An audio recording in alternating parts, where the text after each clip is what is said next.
नमस्कार दोस्तों, स्वागत करता हूँ आप सभी को टिकिराज यूट्यूब चैनल पर। आज के इस वीडियो में मैं आपको बताऊंगा कि कैसे आप Dena Bank या फिर किसी भी बैंक का करंट अकाउंट को कैसे आप खोल सकते हैं। तो दोस्तों, जानने के लिए इस वीडियो को शुरू से लेकर अंत तक जरूर देखिएगा। और यदि आपने हमारे चैनल को अभी तक सब्सक्राइब नहीं किया है तो चैनल को सब्सक्राइब करके उस बेल आइकन को जरूर दबाइएगा, ताकि मेरे हर वीडियो का नोटिफिकेशन आप तक पहुंच सके। तो दोस्तों, चलिए बिना देर किए हुए शुरू करते हैं। तो दोस्तों, सबसे पहले तो हम ये जान लेते हैं कि सेविंग अकाउंट और करंट अकाउंट में क्या फर्क होता है।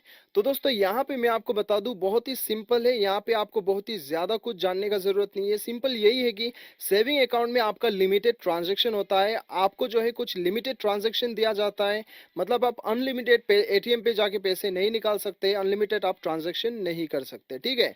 तो दोस्तों, यहाँ पे करंट अकाउंट में आपको जो है, ये करंट अकाउंट एक बिजनेस अकाउंट होता है, जिसके अंदर आप जितना भी चाहो ट्रांजैक्शन कर सकते हैं। इसमें कोई लिमिट नहीं रहता है, ठीक है। तो यदि आपका कोई बिजनेस है या फिर जो भी छोटा मोटा बिजनेस है, आप डेली ट्रांजैक्शन करते हो, तो आपके लिए करंट अकाउंट बेस्ट है, चाहे आप जो भी बैंक में खोलिए, ठीक है। तो दोस्तों, ये जो है यही आपका फर्क है सेविंग और करंट अकाउंट में।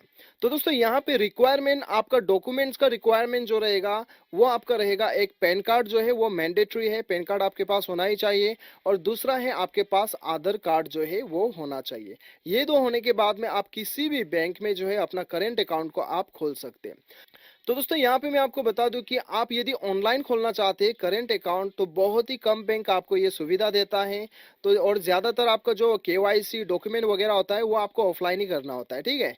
तो दोस्तों, अभी आपको क्या करना है, आपको करंट अकाउंट फॉर्म आपको डाउनलोड करना है। डाउनलोड करने का लिंक आपको नीचे मिल जाएगा। आप जाके उसे डाउनलोड कीजिए और फिलअप कर लीजिएगा। फिलअप करने के बाद में आपका आधार कार्ड और पैन कार्ड का सॉफ्ट कॉपी, जेरोक्स कॉपी आप अपने साथ में लेके बैंक में चले जाइए, जो ब्रांच में आप खोलना चाहते हैं। और वहां में जाने के बाद में सबमिट कर दीजिएगा, आपका करंट अकाउंट खुल जाएगा। तो दोस्तों, इस प्रकार से आप अपना करंट अकाउंट को आसानी के साथ खोल सकते हैं। और भी अधिक जानकारी के लिए दोस्तों, आप चाहो तो आपका बैंक का टोल फ्री नंबर में कांटेक्ट कर सकते हो। उसका भी लिंक आपको नीचे डिस्क्रिप्शन पे मिल जाएगा। मिलते हैं अगले वीडियो में। अभी के लिए इतना, till then bye bye, take care.